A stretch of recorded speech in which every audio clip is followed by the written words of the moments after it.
గంభీర సమయం వచన పరంపర ధ్యానాంశ సమయం బైబిల్ సమయం గంభీర సమయం దైవ సన్నిధికి అనుబంధ సమయం బైబిల్ సమయం బైబిల్ సమయం బైబిల్ సమయం బైబిల్ సమయం. ప్రియ Babu T Samuel Wesley IAS coaching కి ఢిల్లీ వెళ్లే సందర్భంగా ఈ కార్యక్రమాన్ని స్పాన్సర్ చేశారు. This brother is from NGO colony Kadapa. సొలొమోను సూక్తుల గ్రంథం సామెతల గ్రంథం సర్వలోకానికి సర్వజనులందరికీ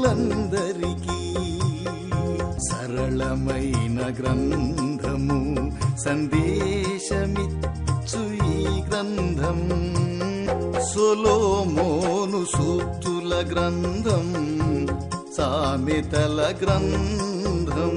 good evening, praise the Lord. దేవుని నామానికి స్తోత్రం. ఈ సాయంకాలాన్ని ప్రియ ప్రభు మనకిచ్చారు. ఉదయకాలం నుండి మీలో చాలామంది ఆయా దైవజనుల యొక్క వాక్య విశ్లేషణలు వింటూ ఉంటారు. ఎంతగా దేవుని సేవకులు వాక్యాన్ని విశ్లేషిస్తూ ఉంటారు, అంతగా మీరు వాక్యాన్ని విని వాక్య ప్రకారము జీవించాలని ప్రభు పక్షంగా నేను మనవి చేస్తున్నాను. ఎవరో దైవజనులు ఏదో చేస్తున్నారు కాబట్టి అనే దానితో సంతృప్తి చెందవద్దు. దేవుని వాక్యము ఎంతగా మన హృదయాల్లో నింపుకుంటామో అంతగా ఆ ప్రభు యొక్క స్వారూప్యము మనలో ఏర్పడుతుంది. ఆ ప్రభు యొక్క స్వారూప్యము మనలో ఏర్పడినప్పుడు ఆ ప్రభు వారిని మనలో చూస్తారు జనులు. అప్పుడు ప్రభు దగ్గరికి రావడానికి అవకాశం ఉంది. ఆయన యొక్క విధేయత, ఆయన యొక్క దీనత్వం, ఆయన యొక్క అపారమైన ప్రేమ మనము ఎంతగా అర్థం చేసుకుంటామో అంతగా ఆయన యొక్క స్వారూప్యం మనలో ఏర్పడుతుంది. అందుకనే నేను చెప్తున్నాను, దేవుని వాక్యాన్ని ఎప్పుడు సమయం ఉంటే అప్పుడు చదవాలి. కారు మీద ప్రయాణం చేస్తున్నావా, ట్రైన్ మీద ప్రయాణం చేస్తున్నావా, వీలు కుదిరితే విమానం మీద ప్రయాణం చేస్తున్నావా, ఎక్కడ ప్రయాణం చేస్తూ ఉంటే అక్కడ అనుకూల సమయాల్లో దేవుని వాక్యాన్ని చదవాలని ప్రభు పేరిట నేను మనవి చేస్తున్నా.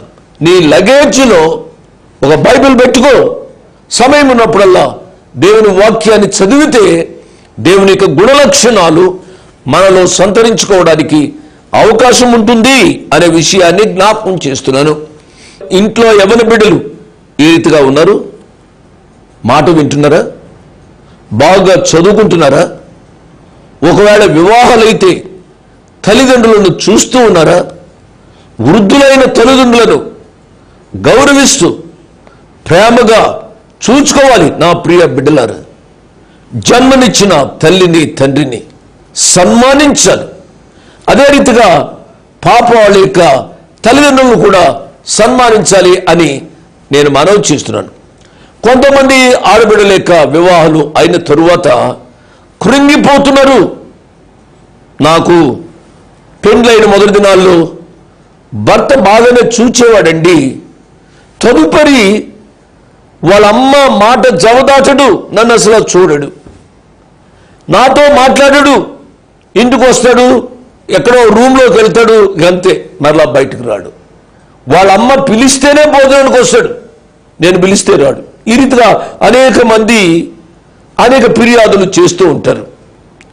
ప్రియ బిడ్డలారా, వివాహం అయిన తరువాత నా యొక్క మనవి ఏమిటనగా, మీ ఇద్దరు ఎంత సంతోషంగా ఉంటే ఇల్లు అంత సంతోషంగా ఉంటుంది. మనకు డబ్బులు కాదు సంతోషాన్ని ఇచ్చేది, మనకు ఏమేమో ఆస్తిపోస్తులు కాదు సంతోషాన్ని ఇచ్చేది. మీ ఇద్దరు మనసుల యొక్క కలియక మీకు సంతోషాన్ని కలుగు చేస్తుంది. కాబట్టి పెళ్ళైన తరువాత యవ్వనస్తులు చాలా ప్రేమగా ఉండాలని నేను హెచ్చరిస్తూ ఉన్నాను. బిడ్డలు ఇంట్లో ఏ రీతిగా ఉన్నారు? బాగా చదువుకుంటున్నారా? మాట వింటున్నారా? ఎంతసేపు ఆటలే ఆడుకుంటున్నారా? నా ప్రియ బిడ్డలారా, మీరు చిన్నవారు, ఆటలో ఆడుకోవచ్చు, ఆటలకు సమయం ఉంది. మీరు ఎక్కువగా చదువుకోవడం ద్వారా భవిష్యత్తులో అనేకులకు మీరే ఆశీర్వాదకరంగా ఉంటారు. ఈ సత్యాలు మీరు గమనించాలని నేను హెచ్చరిస్తూ ఉన్నాను, ప్రార్థన చేస్తున్నాను. మమ్మల్ని మికిలిగా ప్రేమించిన మా ప్రియ పరలోకపు తండ్రి, వందనాలు, స్తోత్రాలు. ఈ సమయం వరకు మీ కృపా సన్నిధిని మీరు మాకిచ్చారు, దాన్ని బట్టి స్తోత్రాలు నాయనా. ఉదయకాలం నుంచి మా ప్రియులు అనేకములైన వర్తమానాలు విని ఉంటారు నాయనా. ఆ వర్తమానాల ద్వారా ఆధ్యాత్మికంగా మా ప్రియులు బలపరచబడటానికి సహాయం చేయమని అడుగుతున్నావు నాయనా. ఏదో సులాభం కొరకు మిమ్మలను అంగీకరించకుండా యేసు ప్రభువారు మా రక్షకుడు అనే తలంపులోనికి రావడానికి సహాయపడమని ప్రాధేయపడి అడుగుతున్నావు నాయనా. ఎంతమంది టీవీ దగ్గరికి వచ్చారు, వారందరినీ నిండారుగా దీవించండి. అనాథులైన బిడ్డలను దీవించండి నాయన. భర్తను పోగొట్టుకున్న మా ప్రియ చెల్లెండ్రను, తండ్రిని పోగొట్టుకున్న బిడ్డలను, తల్లిని పోగొట్టుకున్న బిడ్డలను ప్రభు కనికరించండి. ప్రభువా కనికరించండి నాయన, కృప చూపించండి, మహిమ పొందండి. మీ చేతులకు మమ్మల్ని అప్పగిస్తూ యేసు ప్రభు వారి పుణ్యనామమున స్తుతించి ఘనపరిచి వేడుకున్నాము తండ్రి. ఆమెన్, ఆమెన్ అని నాతో చెప్పిన మీ అందరికీ నా ప్రత్యేక వందనాలు. దేవుని యొక్క వాక్య ధ్యానంలోనికి వెళదాం. సొలొమోను సూక్తుల గ్రంథం, సామెతల గ్రంథం.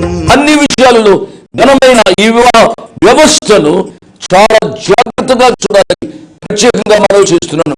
బిడ్డ కలిగిన తల్లిదండ్రులు కూడా నేను మనవి చేసేది ఏమిటనగా, కంగారు పడి నా బిడ్డకు వివాహం కావడం లేదు అని ఏదో భయపడి ఎవరు ఒకరిని కట్టిపెట్టేద్దాంలే అన్నట్టుగా వివాహం చేయకూడదు అనే విషయాన్ని నేను జ్ఞాపకం చేస్తున్నాను.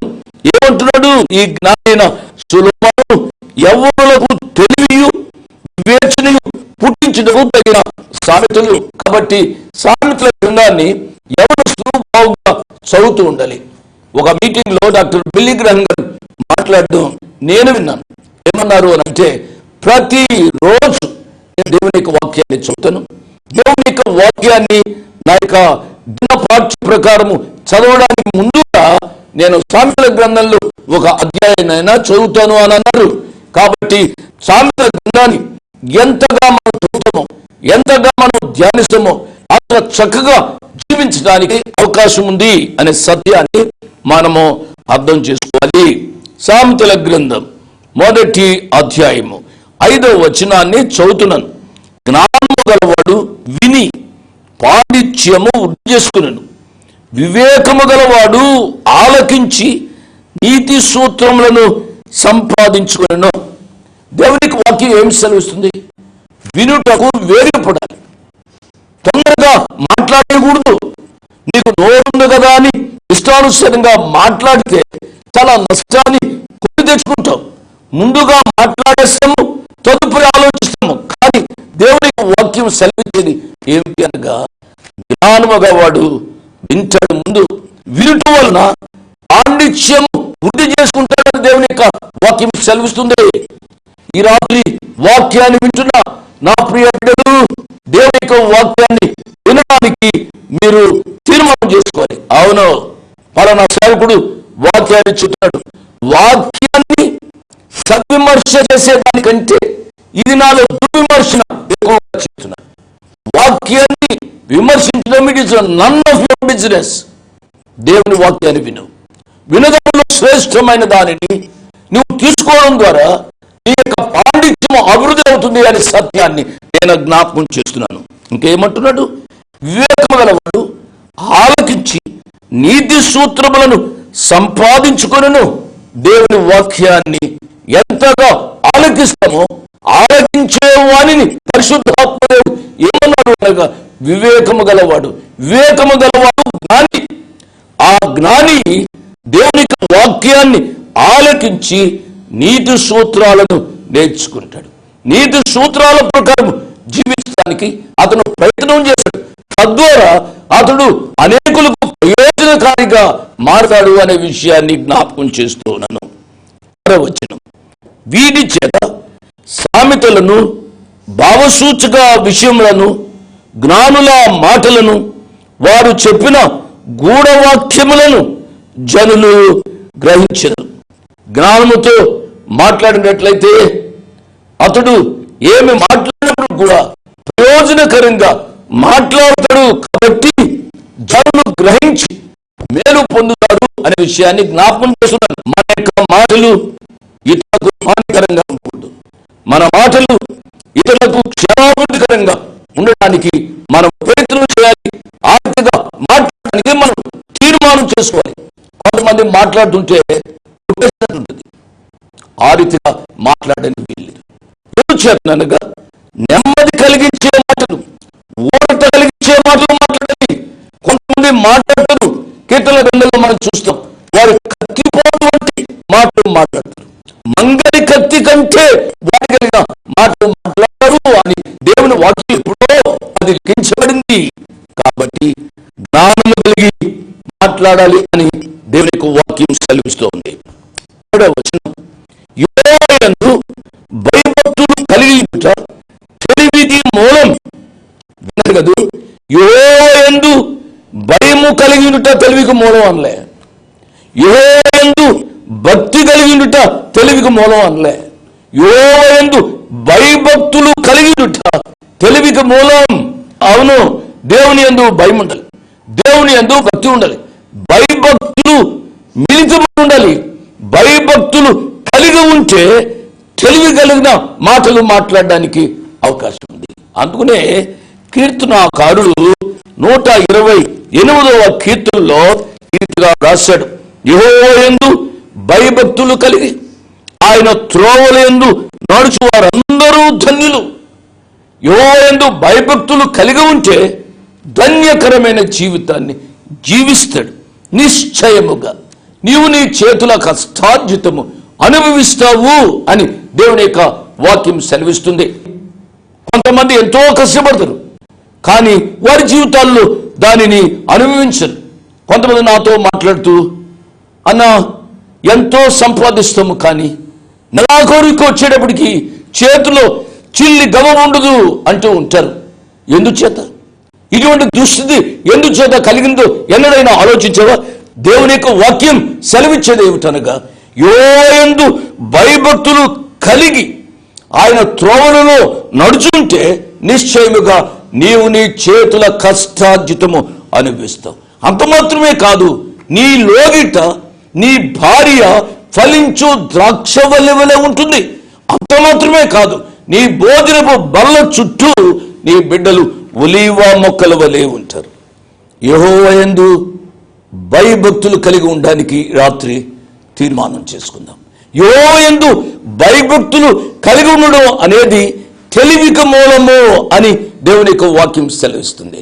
ఇంకొక రీతిగా చూసినట్లయితే అదే సామెతల గ్రంథం 9వ అధ్యాయము 10వ వచనంలో ఈ రీతిగా ఉంది, యెహోవా యందు భయభక్తులు కలిగి ఉండుటయే జ్ఞానమునకు మూలం. మొదటి అధ్యాయము 7వ వచనంలో తెలివికి మూలం అన్నాడు. అదే గ్రంథకర్త కొంచెం ముందుకొచ్చి ఏమంటున్నాడు, యెహోవా యందు భయభక్తులు కలిగి ఉండుటయే జ్ఞానమునకు మూలము. కాబట్టి the fear of the Lord is the beginning the wisdom. 9వ అధ్యాయం 10వ వచనం. అదే 8వ అధ్యాయము 13వ వచనంలో చూసినట్లయితే ఇంకొక రీతిగా ఉంది, యెహోవా యందు భయభక్తులు కలిగి ఉండుట చెడుతనమున సహించుకున్నటయే. అవును, ఒక వ్యక్తి చెడుతనాన్ని అసహించుకుంటున్నాడు అని అంటే దేవుని యందు భయభక్తులు కలిగిన వాడు అని మనము గ్రహించాలి. అదే 10వ అధ్యాయము 27వ వచనంలో రాయబడిన మాట ఏమిటి అనగా, యెహోవా యందు భయభక్తులు కలిగిండుట దీర్ఘాయువునకు కారణం. నా ప్రియ బిడ్డలారా, మనం ఎక్కువ కాలం జీవించాలి అనంటే ఇష్టానుసారంగా జీవించడానికి వీల్లేదు. దేవుని యందు భయభక్తులు కలిగి జీవించడానికి ఈ రాత్రి తీర్మానం చేసుకోవాలి. అఫ్ కోర్స్ నేను పెద్దవాడిని అయ్యాను, నా విషయం కాదు నేను మాట్లాడేది. యవ్వన బిడ్డలైనా మీకు నేను మనవి చేసేది ఏమిటి అనగా, దేవుని యందు భయభక్తులు కలిగి జీవించండి, మీరు ఎక్కువ కాలం బ్రతుకుతారు అనే విషయాన్ని నేను జ్ఞాపకం చేస్తున్నాను. 14వ అధ్యాయము 27వ వచనంలో ఈ రీతిగా వ్రాయబడి ఉంది, యెహోవా యందు భయభక్తులు కలిగి ఉండుట జీవపు ఊట. దేవుని నామానికి స్తోత్రం. ఎంత చక్కటి మాటలు అండి. అదే 19వ అధ్యాయము సామెతల గ్రంథం 23వ వచనంలో ఈ రీతిగా వ్రాయబడి ఉంది. సామెతల గ్రంథం 19వ అధ్యాయము 23వ వచనం, యెహోవా యందు భయభక్తులు కలిగి ఉండుట జీవ సాధనం, అది కలిగిన వాడు తృప్తుడై అపాయము లేకుండా బ్రతుకును. యెహోవా యందు భయభక్తులు కలిగి ఉండడం ద్వారా తృప్తి కలిగి జీవిస్తామనే సత్యాన్ని గమనించాలి. అంత మాత్రమే కాదు, అతడు ఏ అపాయం లేకుండా జీవిస్తాడు అనే వాక్య వాగ్దానము చేయబడింది. కాబట్టి యెహోవా యందు భయభక్తులు కలిగి జీవించడానికి ఈ రాత్రి తీర్మానం చేసుకున్న వాళ్ళని ఈ కార్యక్రమాన్ని వీక్షిస్తున్న ప్రతి బిడ్డకు నేను మనవి చేస్తూ ఉన్నాను. యెహోవా యందు భయభక్తులు కలిగి ఉండుట తెలివికి మూలము. అంత మాత్రమే కాకుండా మూర్ఖులు జ్ఞానమును ఉపదేశమును తిరస్కరించుదురు. యెహోవా యందు భయభక్తులు కలిగిన వాడు దేవుని యొక్క జ్ఞానాన్ని అంగీకరిస్తాడు, దేవుని యొక్క ఉపదేశాలను అంగీకరిస్తాడు.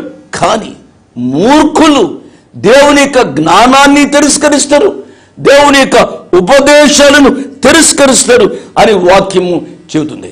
ఈ రాత్రి సమయంలో నా ప్రియులరా, ఉదయకాలం నుంచి ఇంతవరకు దేవుని వాక్యాన్ని మీరు అనేక మంది విని ఉంటారు అనే విషయాన్ని జ్ఞాపకం చేస్తున్నాను. ఎంతమంది ప్రసంగాలు విన్నావు ఇంతవరకు? దేవుని యొక్క మాటలను నీ హృదయంలోనికి ఎన్నడైనా తీసుకున్నావా? తీసుకున్న నీవు దేవుని వాక్య ప్రకారం జీవించడానికి తీర్మానం చేసుకున్నావా? ఈ చెవిని విని ఈ చెవిని వదిలిపెట్టేస్తున్నావా? లేక దేవుని వాక్యాన్ని చెప్పే భక్తులను మాత్రమే విమర్శిస్తున్నావా? ఆలోచించుమని ప్రభు పేరిట నేను జ్ఞాపకం చేస్తున్నాను. 8వ వచనం, నా కుమారుడా, నీ తండ్రి ఉపదేశమును ఆలకించు, నీ తల్లి చెప్పు బోధను త్రోసివేయకు. అవును, దేవుని వాక్యం సెలవిస్తుంది. మోషే గారికి దేవుడు 10 ఆజ్ఞలు ఇచ్చాడు. 10 ఆజ్ఞలలో ఒక ప్రాముఖ్యమైన ఆజ్ఞ ఏమిటనగా, నువ్వు దీర్ఘాయుష్మంతుడు వగునట్లు నీ తల్లిని తండ్రిని సన్మానించుము. ఎవరు తల్లిని తండ్రిని సన్మానిస్తారో వారు ఎక్కువ కాలం బ్రతుకుతారు. మనము ఎక్కువ కాలం బ్రతకాలి అని అంటే తల్లిని తండ్రిని గౌరవించాలి, సన్మానించాలి. గౌరవానికి సన్మానానికి తేడా ఉంది అండి. సన్మానం అంటే గౌరవం కంటే ఎక్కువ రీతిగా సన్మాన పాత్రులుగా మన తల్లిదండ్రులను ప్రేమించాలి అని ప్రభు పేరిట నేను జ్ఞాపకం చేస్తున్నాను. నా తల్లిదండ్రులు ఏమీ చదువుకోలేదు కాబట్టి తల్లిదండ్రులను గౌరవించకపోయినా పర్వాలేదు అన్నట్టుగా ఉండకూడదండి. ఒక తల్లి విషయం నాకు తెలుసు. ఆ తల్లి ఎంతో పేదరికంలో తన కుమారుని చదివించింది. తన కుమారుడు ఉన్నతమైన ఉద్యోగంలోనికి వచ్చాడు. ఉన్నతమైన ఉద్యోగంలోనికి వచ్చిన తన కుమారుణ్ణి చూడ్డానికి ఆ తల్లి వెళ్ళింది. ఆమె విధవరాలు, మోటిది, ఏమి చదువుకోలేదు.